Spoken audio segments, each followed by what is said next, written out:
আজকে আমি আম দিয়ে এত মজার একটা ডেজার্ট বানিয়েছি, আর এই ডেজার্টটা বাচ্চা থেকে বড়রা সবাই কিন্তু অনেক পছন্দ করেছিল।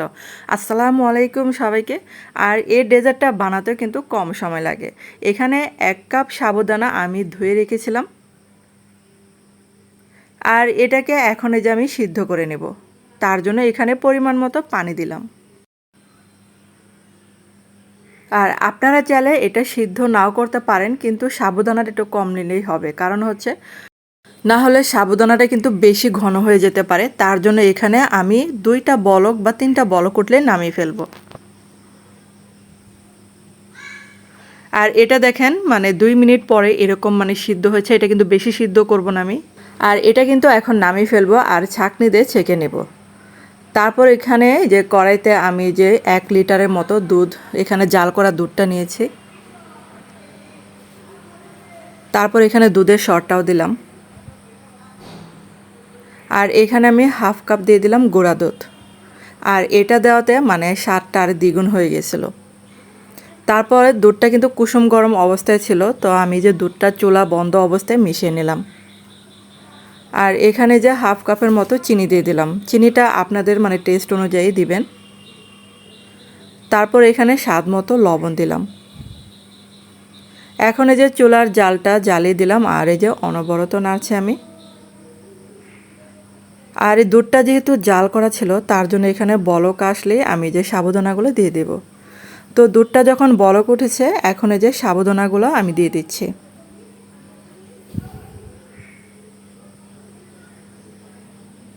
আর সাবুদানাগুলো কিন্তু আমি ঠান্ডা পানি দিয়ে ধুয়ে নিয়েছিলাম।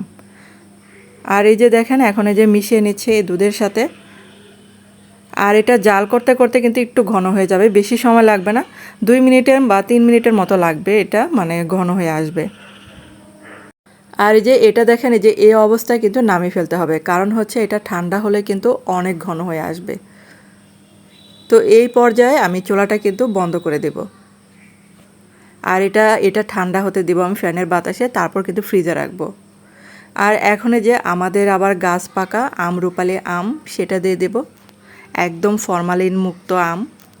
আর এই আমগুলো কিন্তু এমনিতেই অনেক মিষ্টি হয় এবং আঁশ থাকে না, তার জন্য কিন্তু এটা মানে খেতেও ভালো লাগে।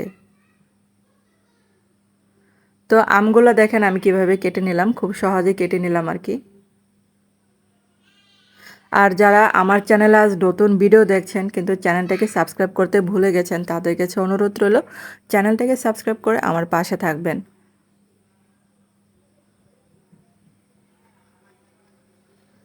তারপরে যে একটা আম এরকম টুকরো করে নিয়েছি, আর আরেকটা আম এরকম করে হাত দিয়ে একটু পেস্ট করে নিয়েছি।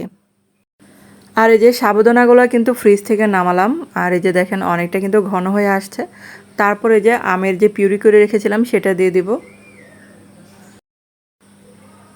তারপরে যে কেটে রাখা আমগুলো দিয়ে দিব। এখন এই যে ভালো করে মিশিয়ে নিতে হবে।